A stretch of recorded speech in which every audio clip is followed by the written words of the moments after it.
Abrir a nossa Bíblia, Efésios capítulo 2, versículo de número 1. Em nome de Jesus.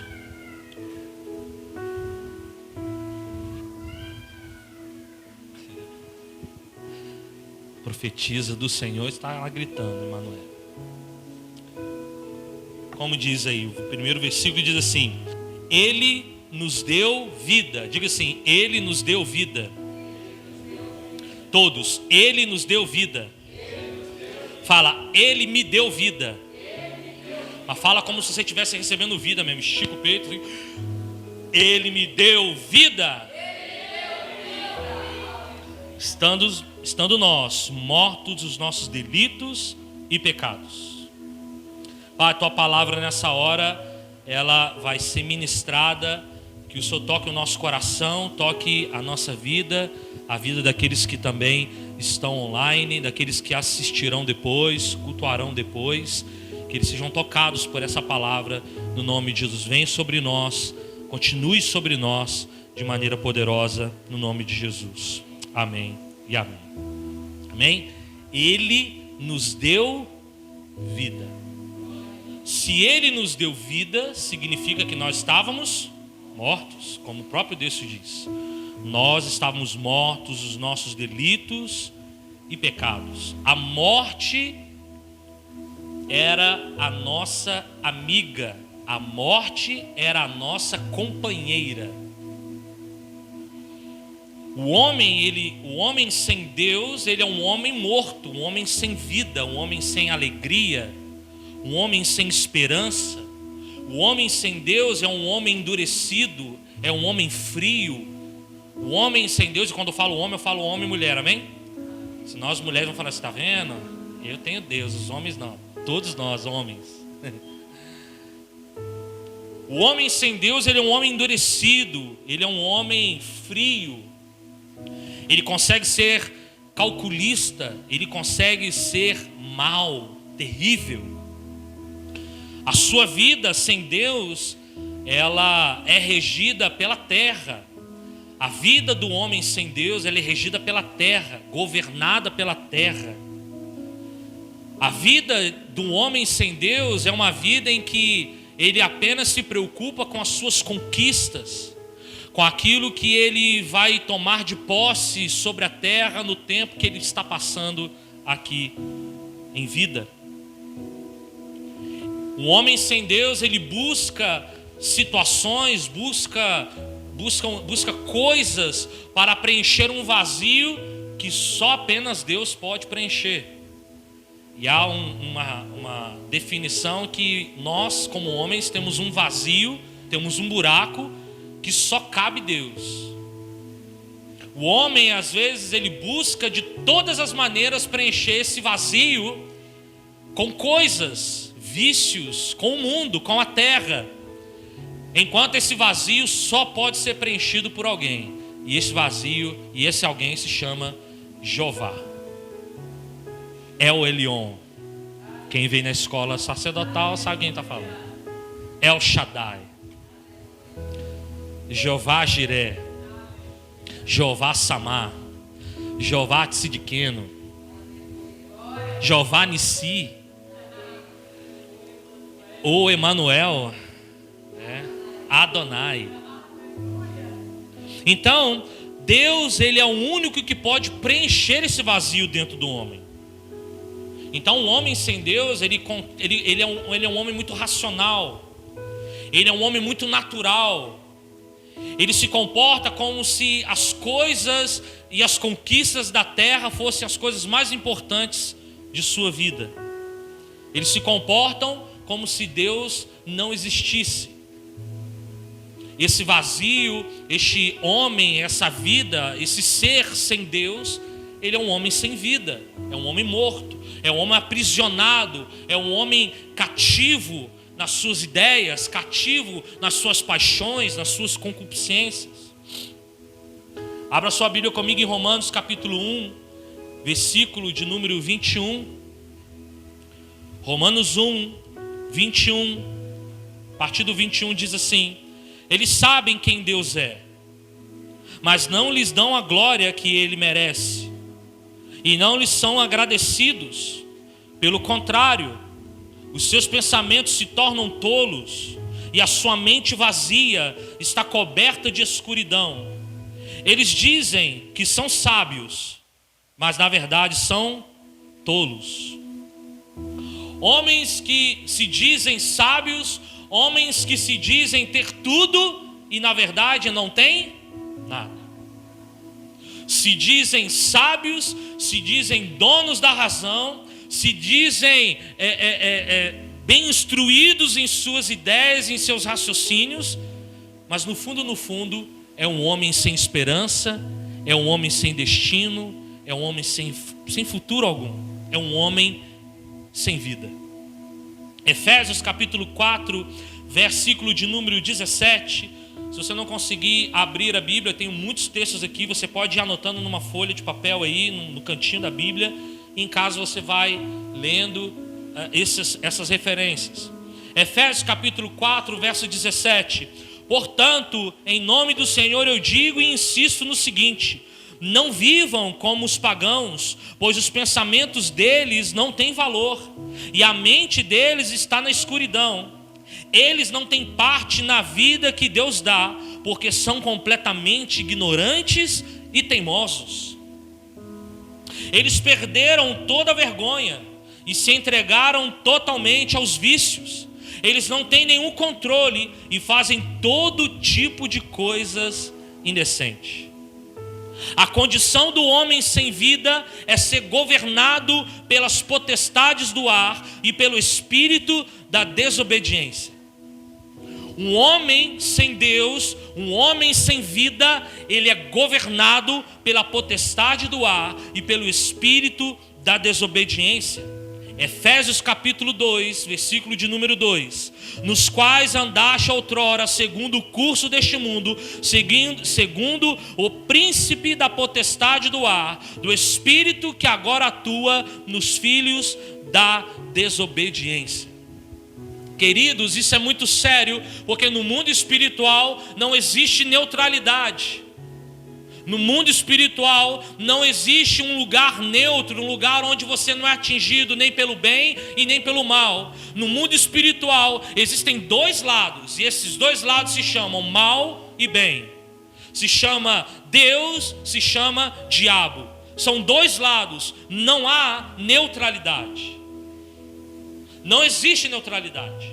No mundo espiritual, não. Não tem como nós dissermos: eu não tenho Deus, eu não tenho Jesus, mas também eu não tenho Satanás, eu não sou governado pelo mundo. Não tem como. No mundo espiritual não há neutralidade. Fala comigo, no mundo espiritual não há neutralidade. Aí tem aquela historinha, né, do homem em cima do muro. De um lado estão os anjos gritando: vem para cá, desce daí, vem para cá, vem para cá. E do outro lado os demônios conversando entre si, nem aí para o homem em cima do muro. E tá lá e trocando ideia, os demônios lá: ih, beleza, o jogo, tal, não sei o quê, nós vamos atacar quem hoje? Os demônios estão lá conversando. De repente um homem incomodado em cima do muro, ele pergunta assim: uai, demônios, por que vocês não lutam por mim? Os anjos estão aqui guerreando, estão aqui me chamando para descer para o lado deles. E os demônios olham para aquele homem e dizem assim: na verdade o muro nos pertence, por isso que nós nos preocupamos com você. Então no mundo espiritual, queridos, não há neutralidade. Não há. Se você não tem a vida de Deus em você, você e eu podemos ser governados pela potestade do ar. E essa potestade se chama Satanás. Pastor, não chama esse nome não, que é feio. Pelo lapeta, como diz, né, Cláudio Duarte, é o lapeta. Desobedecer é desonrar a Deus. Desonramos a Deus fazendo a nossa própria vontade e não a dele. Quando está falando do espírito da desobediência, está falando de um homem que está sem vida, um homem que é cauterizado, um homem que é frio, um homem que tem um coração em pedras, um homem que tem um coração obstinado em realizar apenas a sua vontade. Ou seja, ele desobedece a Deus, desonrando a Deus. Quando nós desobedecemos a Deus, queridos, nós estamos desonrando o nome do Senhor. Nós estamos desonrando a Deus. Mas, queridos, pela misericórdia e graça de Deus, Ele nos deu vida. Esse é o momento que você glorifica de pé quase. Mesmo diante disso tudo, queridos, mesmo diante desse coração obstinado, mesmo diante dessa frieza, dessa vida morta, dessa vida sem esperança, dessa vida apenas de olhar apenas para o seu próprio umbigo, Deus, pela sua misericórdia e graça, nos deu Jesus para nos dar vida. Efésios 2, versículo 4. Mas Deus, sendo rico em misericórdia, por causa do grande amor com que nos amou, estando nós mortos os nossos delitos, nos deu vida juntamente com Cristo. Pela graça sois salvos. Então, mesmo tendo uma vida sem rumo, sem destino, uma vida obstinada pelo pecado, mesmo tendo uma vida, mesmo sendo uma pessoa sem a vida de Deus, Deus então, por amar o mundo de tal maneira, envia o seu Filho para nos dar vida. Então hoje eu e você temos vida, amém? Hoje eu e você somos vivos, graças a Jesus. Jesus então, Ele nos conecta, nos reconecta ao Pai. Ele restitui a vida perdida no Éden, nos fazendo entender que o plano original de Deus é ter comunhão com o homem.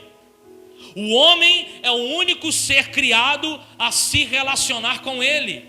Queridos, de toda a criação, o homem foi o escolhido para ser feito pelas suas próprias mãos, para que este homem pudesse se relacionar com Deus. O homem é o único ser espiritual que tem corpo, que tem espírito, que é espírito, tem uma alma e habita num corpo. Os animais, as árvores, por mais que eles tenham vida, por mais que eles consigam se multiplicar, eles só apenas têm uma alma e um corpo. Eles apenas têm os seus instintos e o seu corpo que fora criado pela própria natureza, pela própria terra. Mas o homem, querido, foi o único ser que Deus parou um tempinho e disse assim: agora eu vou criar alguém que eu vou me relacionar com ele todos os dias.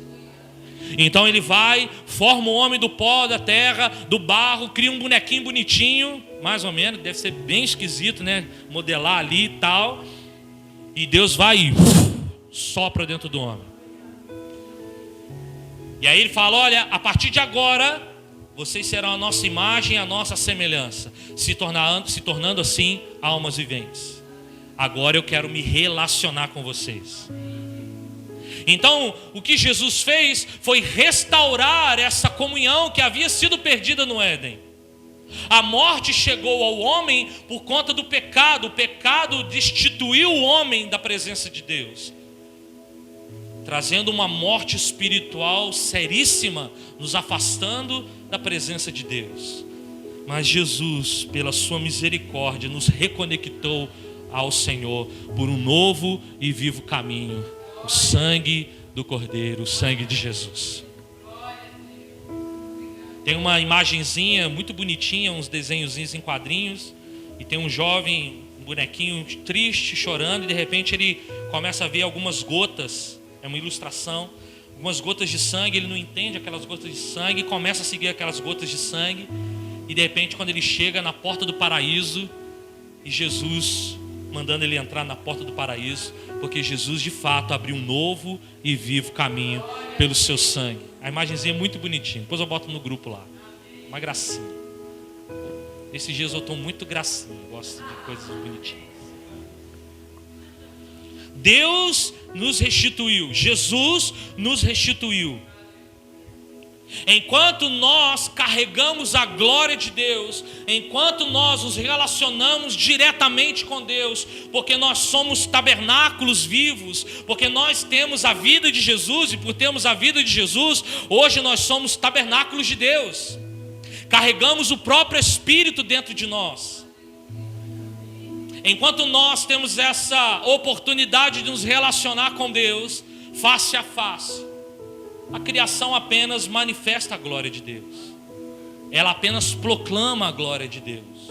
Salmo 19, no versículo do Salmo de número 19, a partir do versículo de número 1, diz assim: o céu anuncia a glória de Deus e nos mostra aquilo que as suas mãos fizeram. Cada dia fala dessa glória ao dia seguinte, e cada noite repete isso a outra noite. Não há discurso nem palavras, e não se ouve som nenhum. No entanto, a voz do céu se espalha pelo mundo inteiro, e as suas palavras alcançam a terra. Enquanto a criação, enquanto os animais, eles anunciam que existe um Deus poderoso, e nós estamos estudando isso aqui na escola sacerdotal, dizendo sobre a grandiosidade de Deus, o poder de Deus, dizendo que Deus, Ele prova, Ele revela a sua existência na criação. Quando você olha uma flor, hoje nós estávamos na casa da irmã Lia, e lá eu pegando algumas folhas, eu peguei uma folha e falei: olha isso aqui, se não é Deus fazer um negócio desse, não tem como. Uma folha cheia de sementinhas, né? Na própria folha uma samambaia, né? Uma espécie de samambaia, cheia de carocinhos, e esses carocinhos todos são folículos, são sementes. E no vaso seguinte, uma outra planta completamente diferente, lisinha, com uma florzinha diferente. Se isso não revela a glória de Deus, eu não sei aonde você vai querer buscar algo que revela a glória de Deus. Porque para isso existir só um Deus maravilhoso, só um Deus supremo para poder criar todas essas coisas. Talvez nós nos encantamos: nossa, quem fez esse móvel é muito inteligente.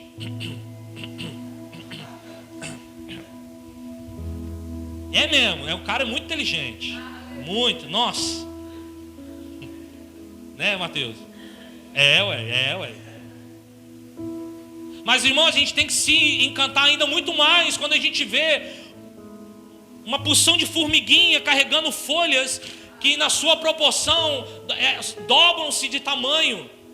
Elas conseguem carregar o peso não sei quantas vezes maior do que o seu próprio peso.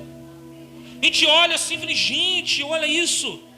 Tudo andando em sincronia, ou enquanto umas estão buscando, as outras estão voltando com folhas, pedaços de pau, pedaços de tudo que você imagina.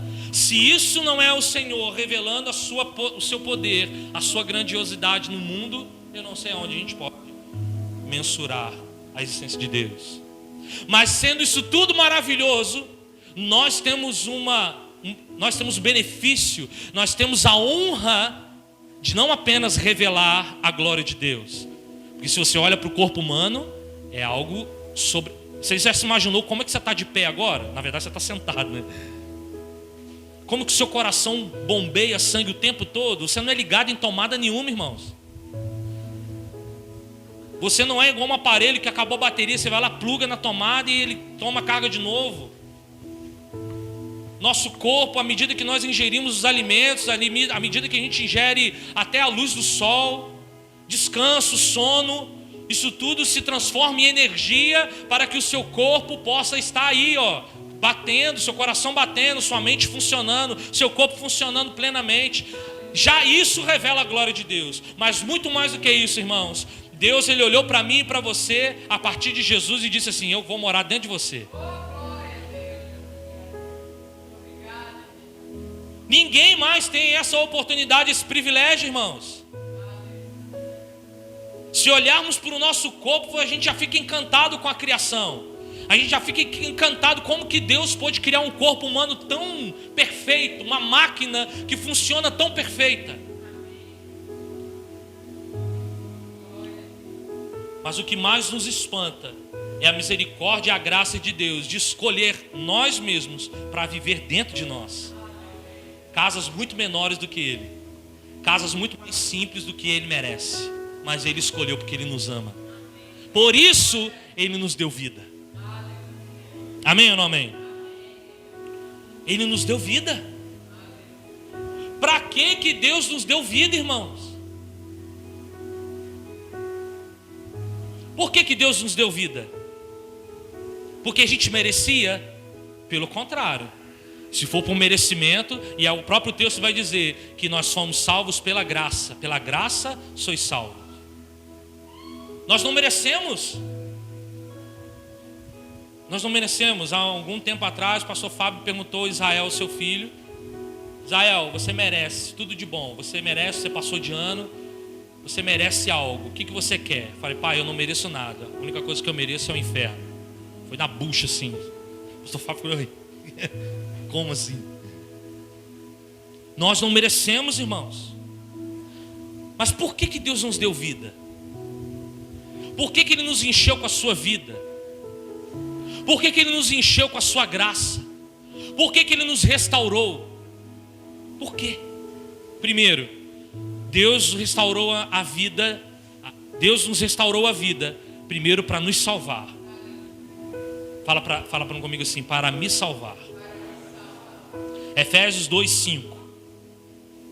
Estando nós mortos nos nossos delitos, nos deu vida juntamente com Cristo, pela graça sois salvos. A vida de Jesus, a vida de Deus em nós, primeiramente, nos salvar. Ele quer me salvar, Ele quer nos salvar.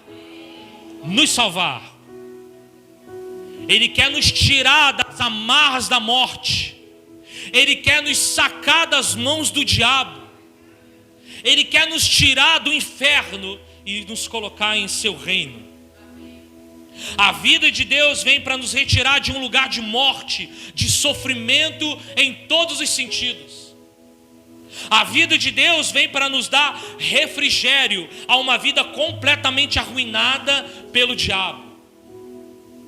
O homem, por séculos e séculos, milênios após milênios, sofreram, castigados pela morte, castigados por Satanás, castigados pelo império das trevas.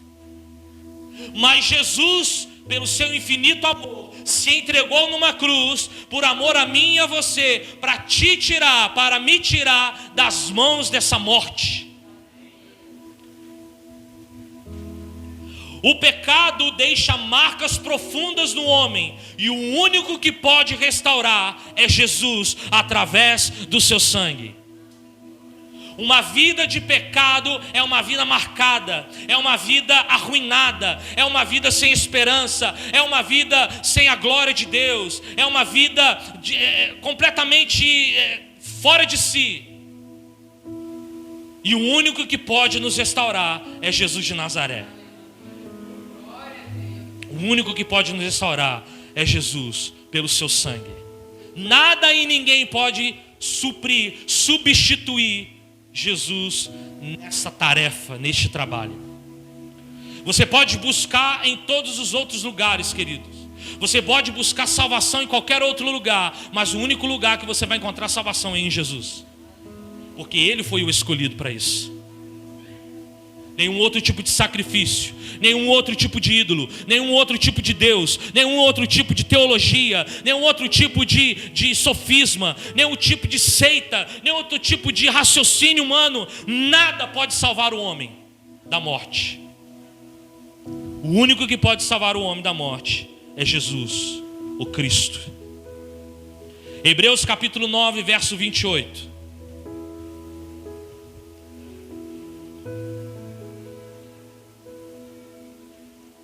Assim também Cristo, tendo se oferecido uma vez para sempre, para tirar os pecados de muitos, aparecerá a segunda vez, sem pecado, aos que aguardam para a sua salvação.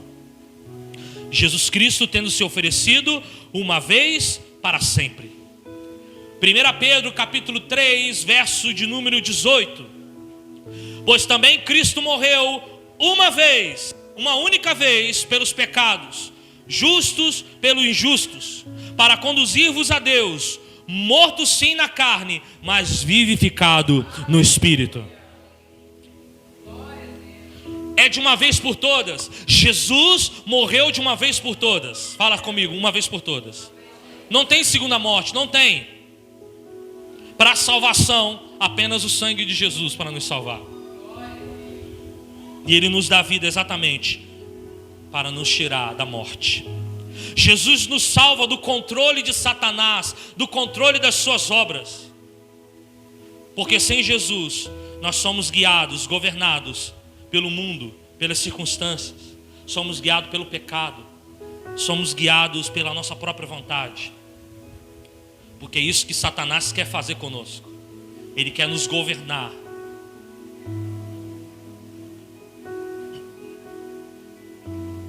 Romanos capítulo 8, verso 5. Romanos 8, 5. Porque as pessoas que vivem de acordo com a natureza humana têm a sua mente controlada por essa mesma natureza. Mas as que vivem de acordo com o Espírito de Deus têm a mente controlada pelo Espírito de Deus. Se eu vivo de acordo com a minha natureza humana, eu sou controlada pela mesma. Mas Jesus, Ele quer nos dar vida exatamente para que a partir de então, a partir dessa vida, a partir dessa glória, a partir dessa restauração, não sejamos mais guiados pela nossa natureza humana, mas sejamos guiados pelo Espírito Santo de Deus, em toda boa vontade. Ser salvo é deixar o controle da sua vida nas mãos daquele que deu a vida. Se Jesus te comprou com um alto preço, significa que Ele é o seu dono. Você já teve a experiência de ir na loja, comprar uma TV e falar assim: não quero a TV não, só quero pagar por ela, deixa a TV aí, no mostruário. Você faz isso? Aí eu vou ali comprar um carro, aí eu pago o carro, mas o carro fica na loja. Eu não vou ficar, eu vou pagar. Você já fez isso ou não? Tudo que você compra é sua possessão. Tudo que você adquire é seu, por direito. Então Jesus é a mesma forma. Se Ele nos comprou com um alto preço, e 1 Pedro vai dizer isso, Ele nos comprou não com pedras preciosas, não com ouro, não com prata, mas Ele comprou com um alto preço, o seu sangue puro, carmesim. E se Ele te comprou, se Ele me comprou com o seu sangue, é porque somos propriedades dEle. Pertencemos a Jesus. Queridos, é desonroso querermos receber a vida de Jesus, mas não deixarmos Ele governar. O que muitas das vezes nós fazemos é, queremos a vida de Deus, queremos a alegria, queremos ser prósperos, queremos ser abençoados pela vida de Deus, mas não queremos que Ele nos controle, não queremos que Ele nos governe. Eu quero os benefícios de Deus, mas não quero o Deus dos benefícios. Eu quero as bênçãos, mas eu não quero o Deus das bênçãos. Eu quero prosperidade, mas eu não quero o Deus da prosperidade. Nós caminhamos numa linha em que eu quero os feitos, mas eu não quero o relacionamento com Deus. Eu não quero a vida de Deus me controlando, me governando, vindo sobre mim. Se você estiver com sono, fique de pé, por favor. Não deixa o sono te pegar, não. Deixa a vida de Deus entrar na sua mente agora, em nome de Jesus. Espírito sai daqui, em nome de Jesus. Aqui tem vida, aqui é Jesus. Aqui é Jesus.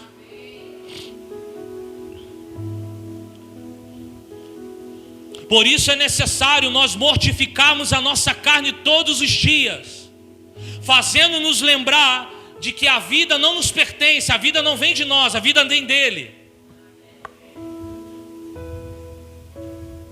A morte aqui não está falando de salvação. Você não precisa morrer todos os dias para ser salvo, porque você já foi salvo por Cristo. Mas você precisa mortificar a tua carne, mortificar as suas paixões, mortificar a sua vontade, para você permitir com que a vida que Ele já liberou sobre você te governe. Porque se isso não acontecer, queridos, quem vai controlar a sua vida, quem vai governar a sua vida, continuará sendo as suas vontades, continuará sendo o mundo, continuará sendo os prazeres deste mundo. E aí Romanos vai dizer assim, fomos pois, capítulo 6, verso 4 de Romanos. Fomos, pois, sepultados com Ele na morte pelo batismo, para que, como Cristo foi ressuscitado dentre os mortos pela glória do Pai, assim também andemos nós em novidade de vida. Só há novidade de vida uma vez que nós fomos sepultados com Ele. Só temos novidade de vida, queridos, quando nós mortificamos a nossa carne. Deus, Ele só vai fazer coisas novas na sua vida no dia que você matar a sua carne e sepultá-la em Cristo. Não adianta você querer algo novo se você estiver com a sua carne viva, governando você. Não adianta você permitir com que as suas ideias, os seus raciocínios, as filosofias deste mundo governem a sua vida e, paralelo a isso, você tem os benefícios de Deus. Não é assim que funciona. Porque uma vez que Deus ele vem com a sua vida, Ele vem para restaurar, Ele vem para tirar o engano, Ele vem para tirar a mentira, Ele vem para tirar o governo do mundo, Ele vem para tirar o seu governo e estabelecer o governo dele sobre você, sobre mim. Para que haja novidade de vida, você e eu temos que mortificar a nossa carne, queridos. Para que haja novidade de vida, você realmente tem que levantar pela manhã e ler os 2 capítulos da Bíblia todo dia lá, como todo mundo aqui está lendo, amém, irmãos? Aleluia! Tem um tempo de oração com Deus, tem um tempo de comunhão com Deus, um tempo com a palavra. Isso faz com que Deus revele coisas novas. Você quer ver uma pessoa que não tem, que vive coisas novas? É uma pessoa que busca Deus, é uma pessoa que está ali, mesmo com toda a sua simplicidade. Ela busca Deus, ela ora a Deus, ela clama a Deus, ela vem para a igreja, na hora do louvor ela estende a mão, ela canta desafinada, ela canta afinada, ela dança, ela chora, ela grita, ela esperneia, ela vira cambalhota. Ela não quer saber de nada, porque ela quer se expressar para Deus. Você quer ver uma pessoa que vive em novidade de vida? É uma pessoa que ouve a palavra e ouve com gosto, ouve como se realmente ela quisesse se alimentar daquela palavra, não porque tem alguém bonito, bacana pregando, mas porque é a palavra, Espírito da verdade, que vai penetrar a sua vida e vai mudar o seu ser de dentro para fora.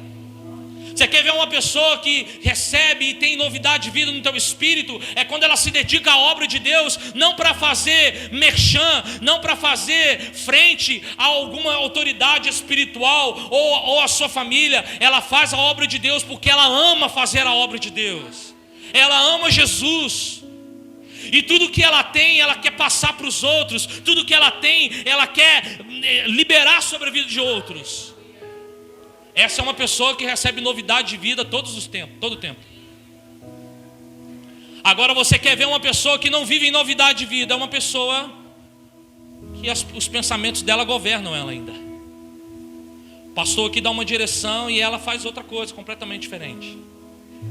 Deus fala com ela, pede a ela algo e ela, não vou fazer isso agora não. Porque quem governa ainda é ela, não é o Senhor. E essa pessoa, ela nunca vai receber algo novo de Deus.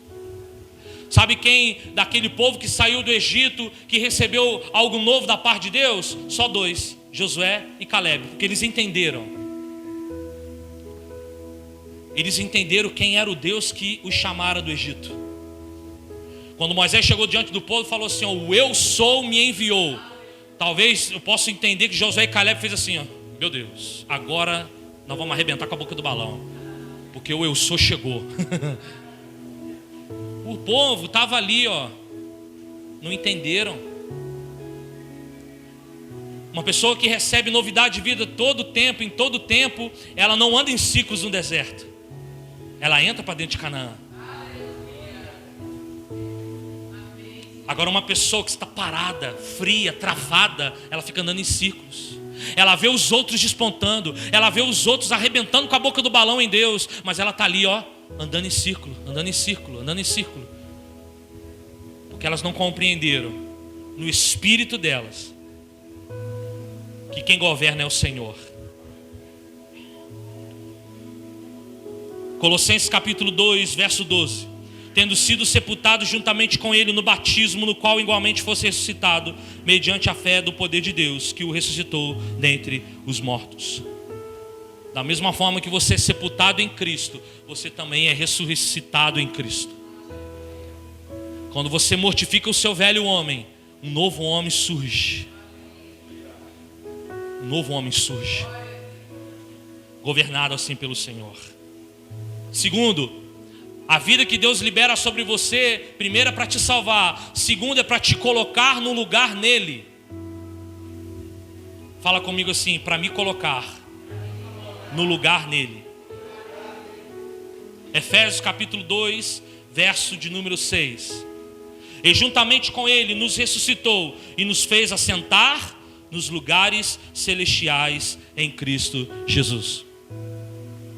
Então Jesus, Deus, ele quando libera a vida sobre você, sobre mim, primeiro é para nos salvar, nos tirar da mão de Satanás e do pecado. Segundo, é para me colocar, te colocar num lugar nele, assentado num lugar nele, recebendo a autoridade dele, recebendo o fluir da vida dele, recebendo o fluir dos rios dele.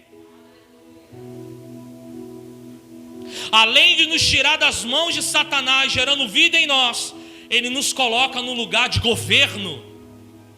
Quando recebemos a expiação e somos ressuscitados na morte do pecado para a retidão, agora nos sentamos nos lugares celestiais, ou seja, temos direito ao reino de Deus.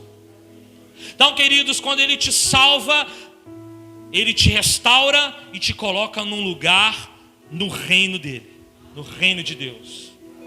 Agora quem governa não é mais esse mundo. O que dita a sua regra não é Timóteo ou Tima, né? Chama ele de Tima? Tima, sei lá. Tamo aí junto, galera. Sou eu. Quem nos governa espiritualmente não é o Bolsonaro, não é o Lula, não é o PT, não é o raio que o parta. Não é nada disso. Porque quem nos governa é o reino de Deus. Os princípios do reino. É óbvio que obedecendo os princípios do reino, também nós somos obedientes aos princípios da terra. Mas em primeiro lugar, Deus governa o nosso coração através do reino de Deus. Cristo está sentado à destra do Pai, logo também estaremos sentados à destra de Jesus, à destra de um lugar de autoridade. Aí não é à toa que quando Jesus olha para os seus discípulos, olha, vão e de pregar o evangelho a toda criatura. Mas antes disso, no versículo anterior, olha, toda autoridade me foi dada no céu e na terra. Então Jesus, ele recebe toda a autoridade no céu e na terra e compartilha com os seus discípulos. Agora vocês vão também. Marcos vai falar assim, olha, agora vocês terão poder para expulsar demônio. Em meu nome vocês expulsarão demônio. Em meu nome vocês curarão enfermos. Em meu nome muitas coisas vocês farão e até coisas maiores. Não é porque você e eu merecemos, é porque quem governa é Ele. É Ele. Deus realiza totalmente o seu plano, o seu programa de autoridade, de salvação, por intermédio de Jesus Cristo e também pelo intermédio do corpo dele, do corpo de Cristo. E este corpo se chama igreja. Então Jesus, ele faz a sua parte, Jesus, ele cumpre o seu papel e ele dá autoridade para que o seu corpo também cumpra o seu papel. Então, queridos, você não está aqui de enfeite para essas cadeiras. Uns enfeitam, outros, né, nem tanto assim. Né, Mateus? Amém. Você está aqui por causa de um propósito. Deus tem um propósito com a sua igreja. As portas do inferno não prevalecerão contra a igreja do Senhor. Aleluia. Herdamos o reino de Deus. Somos co-herdeiros com Cristo Jesus. Temos uma família, batizados no teu Espírito. Como todo o reino de Deus também tem leis, princípios. Por isso é impossível fazer parte do reino de Deus e não ser fiel aos princípios deste reino. Quando Deus nos dá vida restaurando-nos, Ele nos coloca em seu reino como se dissesse, aqui você terá descanso, vida, terá tudo que eu tenho, tudo que eu sou. Mas para isso, basta cumprir os meus princípios. Quando você entra no reino de Deus, quando Deus te coloca no reino dele, você tem direitos a tudo que o reino te proporcionar. Porque o rei te proporciona essa autoridade. Mas existem deveres também de filhos que devemos cumprir. Colossenses 1,13: e nos libertou do império das trevas, nos transportou para o reino do Filho do seu amor. Leia as bem-aventuranças e você vai ver os princípios do reino ali nas bem-aventuranças. É Jesus ensinando para os seus discípulos: olha, eu tenho um reino. O Pai tem um reino para mim, para nós, para vocês. Mas para entrar neste reino, tem princípios. Bem-aventurados que choram. Bem-aventurados que têm fome e sede de justiça. Bem-aventurados, bem-aventurados, bem-aventurados. Terceiro, Deus nos dá vida para sermos salvos. Deus nos dá vida nos colocando em seu reino.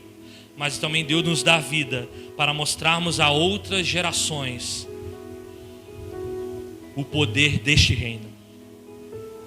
Deus, Ele me salva e me coloca num lugar de autoridade, num lugar nele. Mas para quê? Apenas para ficar ali desfrutando deste lugar em Deus? Não, é para você desfrutar, se alimentar deste lugar em Deus, mas é para você ir até lá e mostrar: olha, eu estou fazendo parte de um reino, eu estou fazendo parte de uma família, e eu quero que você também faça parte dessa família, faça parte desse reino.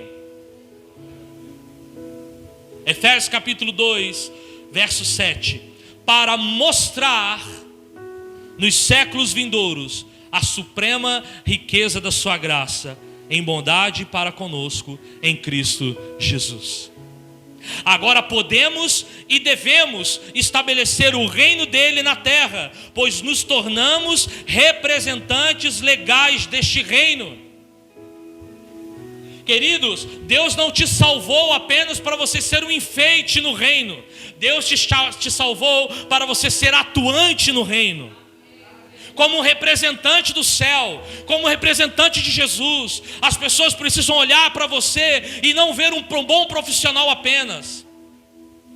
As pessoas precisam olhar para você e não ver uma pessoa idônea, olha, fiel, de bom caráter. Não, elas precisam ver em primeiro lugar o caráter do Rei, o caráter de Jesus, a vida de Jesus sendo manifesta em você, mas agora também através de você.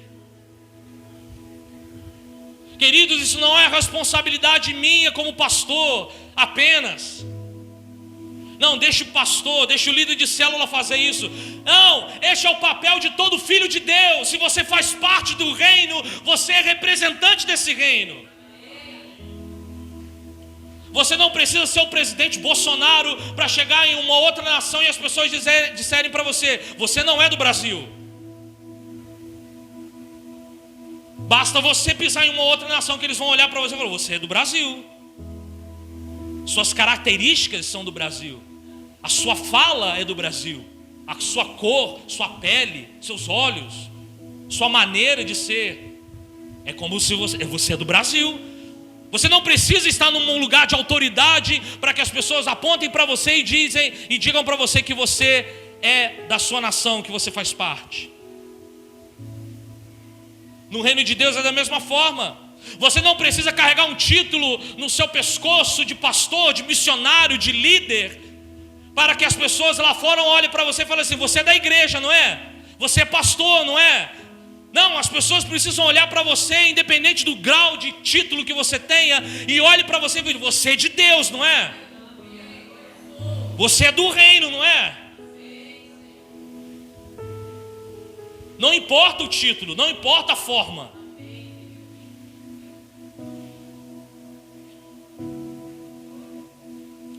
Segunda Coríntios 5:20, de sorte que somos embaixadores em nome de Cristo, como se Deus, presta atenção nisso, como se Deus exortasse por nosso intermédio. Somos embaixadores em nome de Cristo, como se Deus exortasse por nosso intermédio em nome de Cristo, pois rogamos que vos reconcilieis com Deus. Não está falando aqui de grau de formação teológica, de tempo de convertido. Está falando daqueles que fazem parte do reino de Deus, já são considerados filhos de Deus, cumprem os princípios de Deus. Deus governa o coração dele. Então ele olha para mim, ele olha para você e fala assim: eu quero que você seja o meu embaixador lá na terra, e eu quero exortar através de você, eu quero ensinar através de você, eu quero curar através de você.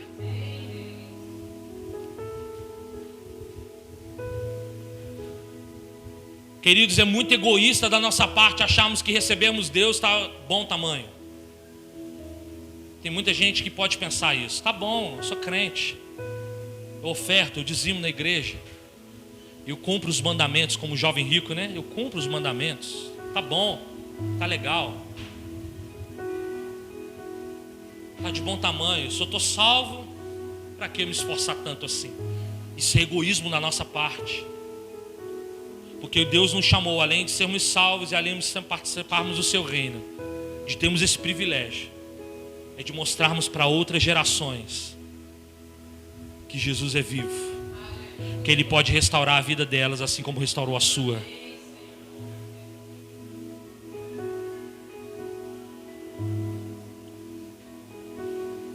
Efésios 2, 7 e 8 diz assim: para mostrar nos séculos vindouros a suprema riqueza da sua glória, em bondade para conosco em Cristo Jesus, porque pela graça sois salvos mediante a fé, e isso não vem de vós, é dom de Deus.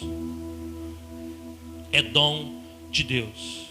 O texto continua no versículo 10: somos feituras dele, criados em Cristo Jesus para boas obras, os quais Deus de antemão preparou para que andássemos nelas.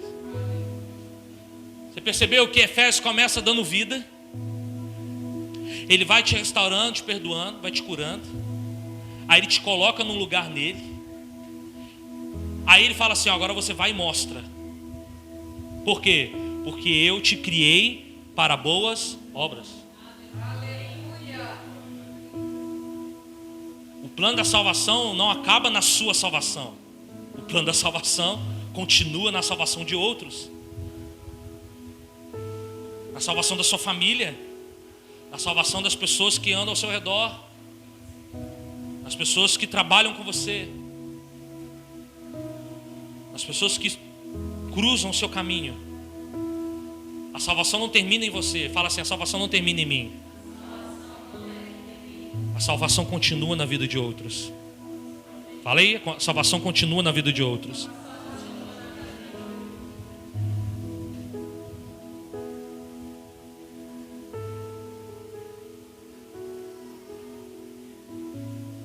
Queridos, quem não se move nessa palavra, pode ser que essa pessoa ainda não tenha plena convicção da sua salvação. Quem não se move cumprindo essa palavra,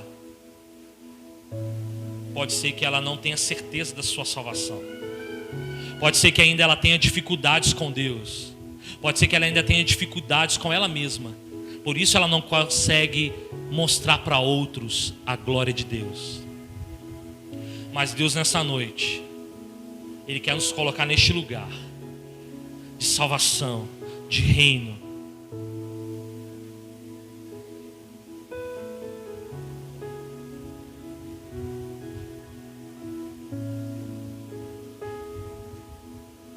Não são obras que satisfazem o ego dos homens. Deus não criou para boas obras para que você mostre para as pessoas que você está fazendo algo. Essas boas obras, elas vão falar do seu coração, das suas motivações. A motivação não pode ser: eu vou fazer para mostrar para o meu pastor, para o meu líder, para o meu pai, para o meu esposo, para a minha esposa, para mostrar para alguém. Não.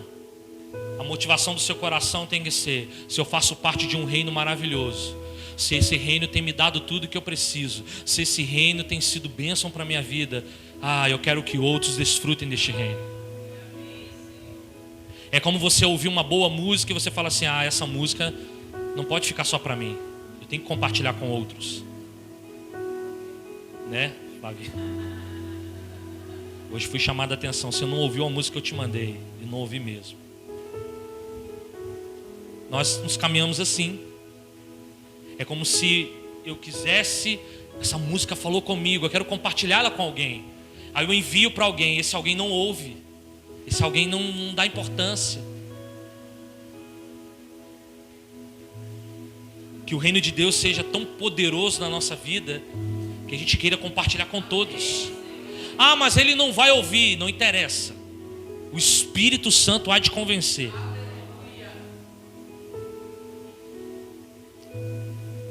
O Espírito Santo há de convencer.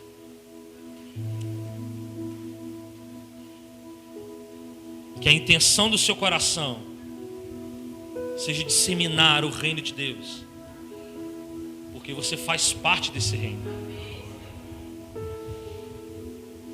Aleluia. Aleluia. Paulo diz assim em Efésios 6,19: também por mim, para que seja dada no abrir da minha boca a palavra, para com intrepidez fazer conhecido o mistério do Evangelho, pelo qual sou embaixador em cadeias, para que em Cristo eu seja usado para falar, como me cumpre fazê-lo. Paulo entendeu, acertei. Paulo entendeu o verdadeiro sentido do que era ser um embaixador de Cristo. E ele dizia assim: pelo qual sou embaixador em cadeias. Paulo, pelo simples abrir da sua boca, ele era preso. Você está lendo Atos, você está vendo o que Paulo está sofrendo lá. Apanhou até dizer chega. Tomou na cabeça. E quando os soldados chegaram para ele e falaram assim: você é romano? Eu falei: sou romano. Ih, deu ruim. Sai daqui, Paulo. Por que você não disse que você era cidadão romano? Nós batemos em você à toa. E Paulo se considerava embaixador, apanhando, irmãos. A gente não apanha hoje. Como cristão, como um anunciador do Evangelho, como alguém que pregava as boas novas do reino, Paulo sabia que estava tratando dos interesses de um governo ainda desconhecido na terra, mas conhecido no céu. Paulo entendeu que tudo que ele recebeu no teu espírito, ele precisava compartilhar. Colossenses capítulo 2, verso 6. Ora, como recebeste Cristo Jesus o Senhor, assim andai nele. Nele enradicados e edificados e confirmados na fé, tal como fossem instruídos, crescendo em ações de graças. Se o Evangelho de Cristo tem impactado a sua vida, irmão, lhe transformando verdadeiramente, é impossível eu e você não cumprirmos o ID de Deus. É impossível. Se o Evangelho de Jesus não tem tocado e mudado a sua vida, é impossível você não querer compartilhar com outros. É impossível. É impossível. É impossível você ser constrangido pelo amor de Deus e você não querer compartilhar este amor com outros. É impossível. Permita com que o mesmo amor de Deus que constrange o teu coração, que constrange a tua vida, que transforma a sua vida por inteiro, mude a vida de outros. Você é resposta de oração para muitas pessoas. Filipenses capítulo 3, verso 16 diz algo muito poderoso: todavia, andemos de acordo com o que já alcançamos. Andemos de acordo com o que já alcançamos. Quem alcançou Jesus? Quem já alcançou o coração de Jesus? Ande de acordo com o que vocês têm recebido. Anuncie esse Jesus que você tem recebido no teu espírito. Não bota na conta do outro. Faça a sua parte. O corpo de Cristo, ele é um corpo porque o corpo precisa funcionar bem ajustado. A mão depende do braço, o braço depende do ombro. O pé precisa da perna. O corpo precisa das pernas, precisa dos braços. O estômago precisa da boca. A boca precisa dos dentes. O dente está precisando do aparelho nesse momento. Ele é um adendo aí. Para você ouvir, você precisa. Se você não tem ouvidos, você não ouve. O corpo precisa funcionar. É um cabeça. Mas se o corpo não funciona, para que vida? Para que ter vida se o corpo não funciona? Qual é o sentido? Há somente um corpo, um só espírito.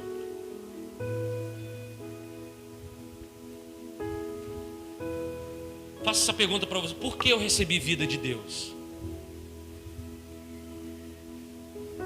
Por que eu recebi a vida de Deus? Pergunte: por que eu recebi a vida de Deus?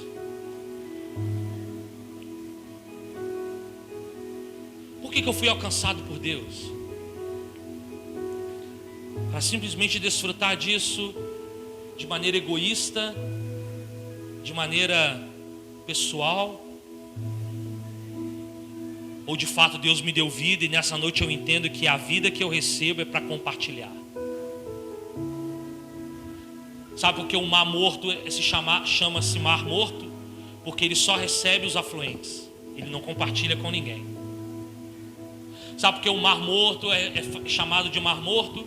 Porque o alto índice de sal faz com que os animais não suportem, não tem vida. A vida que há dentro do mar morto, ela é adaptada. O mar morto é mar morto porque eles recebem todos os afluentes, mas não compartilha com ninguém. Mas nesse dia, Deus está levantando rios de águas vivas. Rios de águas vivas. Fique de pé no seu lugar. Se você entendeu essa mensagem nessa noite.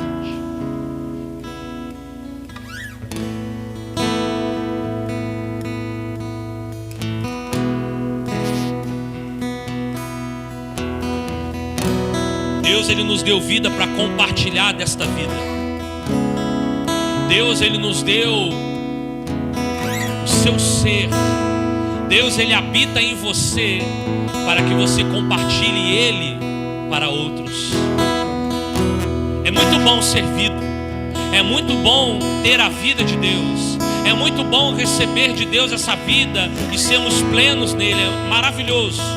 Mas a salvação não acaba na sua salvação. A salvação continua na salvação de outros. Se você entendeu essa palavra e você quer se mover de maneira diferente a partir de hoje, venha aqui à frente e se ajoelhe aqui no altar, diante do Senhor. Receba da vida do Senhor nessa noite.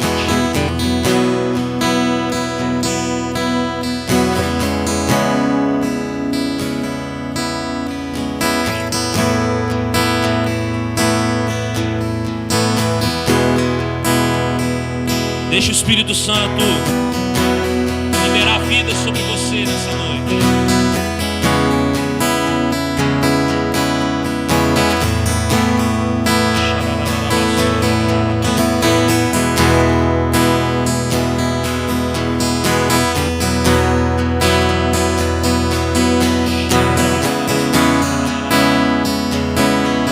Receba da vida do Espírito. Uma vida que rompe. Uma vida que rompe. Uma vida que não acaba em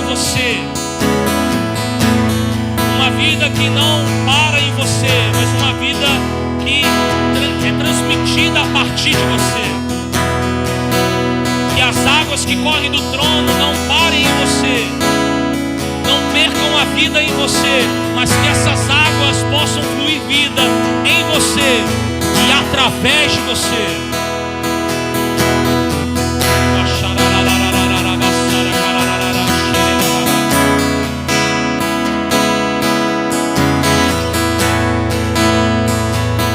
Em nome de Jesus, de dentro para fora, o Espírito possa te conduzir a uma outra atmosfera.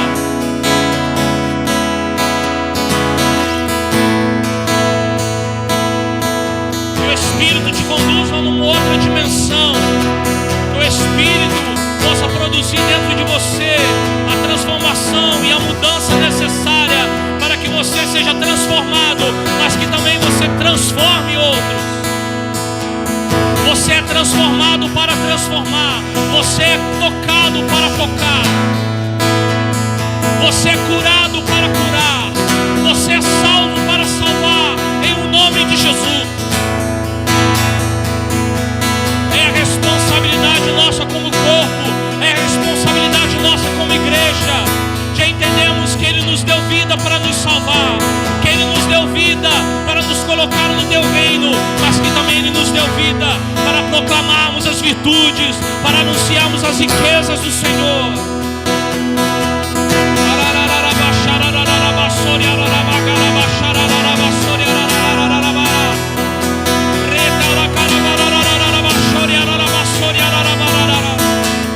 Vem Espírito Santo sobre nós, vem Espírito Santo sobre nós, e nos batiza nessa noite com o teu amor. Amor por vidas, amor pelas nações, amor pelos perdidos.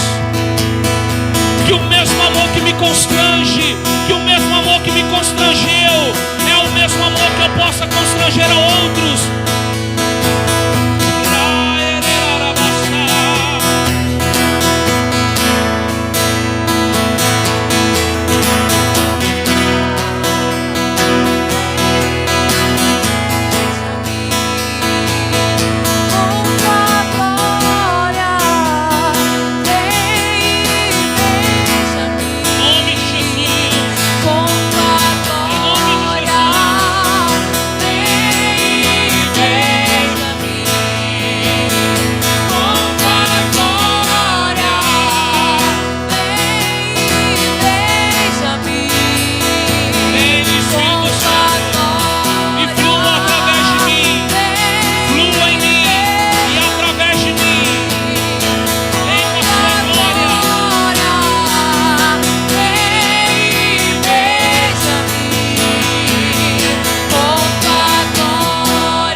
Sobre nós, ó Pai, nessa noite.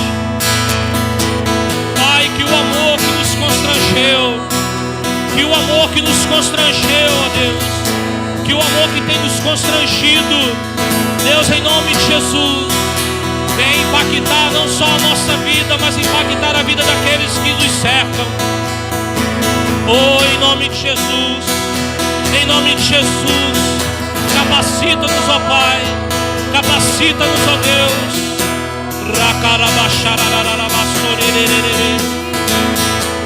Vem, Espírito Santo de Deus.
Deus, eu quero essa vida não para mim apenas.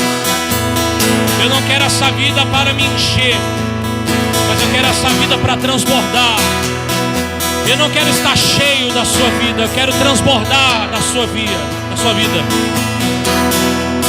Eu não quero apenas receber dos teus rios, eu quero fluir dos teus rios. Oh Deus, eu não preciso de um microfone, eu não preciso de um violão, eu não preciso de um ponto de destaque, eu não preciso de um cargo. Deus, o que eu preciso é da sua vida, porque quando eu tenho a sua vida, quando eu obtenho a tua vida, o teu amor, eu sou constrangido a proclamar essas verdades.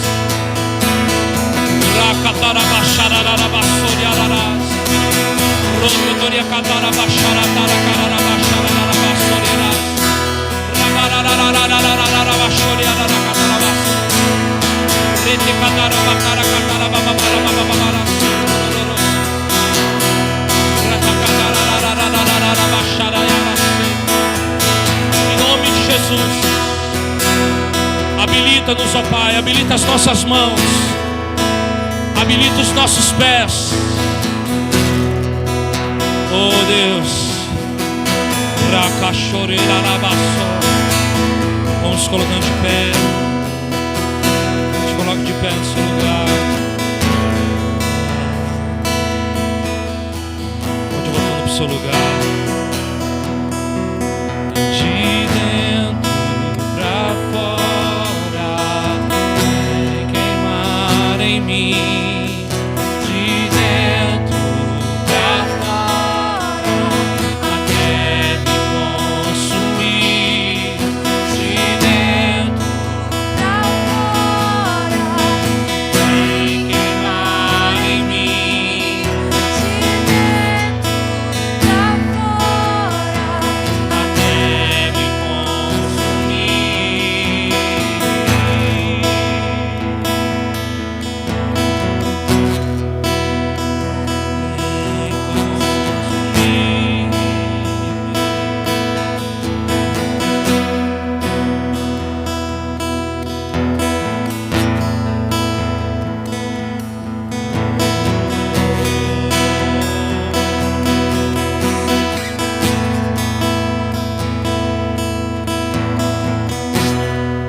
Como recebeste Cristo Jesus o Senhor, assim andai nele. Temos recebido do Senhor, irmãos, temos recebido da parte de Deus amor, graça, perdão, misericórdia. Deus tem nos tocado e nos alcançado como pessoas, como indivíduo. E se essa é uma verdade em você, ande nessa palavra. Não viva para si apenas, viva a fim de tocar outros. Irmãos, não se contente de ver essas cadeiras vazias. Não vamos nos contentar em ver esses bancos vazios.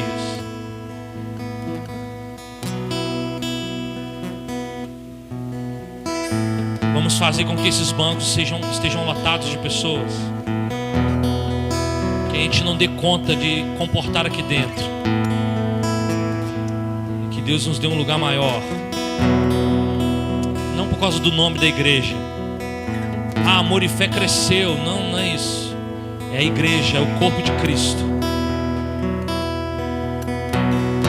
O único que ganha nessa história toda é Jesus, é o reino. Não se conforme, irmão. Não põe na conta do seu pastor apenas. Não ponha na conta do seu líder. Você é um embaixador, uma embaixadora de Cristo. Não espere uma direção apenas. A direção que você tem já está na palavra. Você é um embaixador. Vá, pregue, revele o reino, anuncie o reino, mostre o reino, mostre Jesus, revele Jesus. Porque se nós não fizermos, as pedras clamarão em nosso lugar. E nós vemos outras religiões, outras seitas lotando-se, porque elas entenderam o propósito delas, e nós não entendemos o propósito de Deus. Sejamos um corpo bem ajustado, em nome de Jesus. Você recebeu vida, mas uma vida que não para em você. É uma vida que te faz transbordar. E o meu cálice transborda, para que outros desfrutem do que está dentro do cálice. Em nome de Jesus.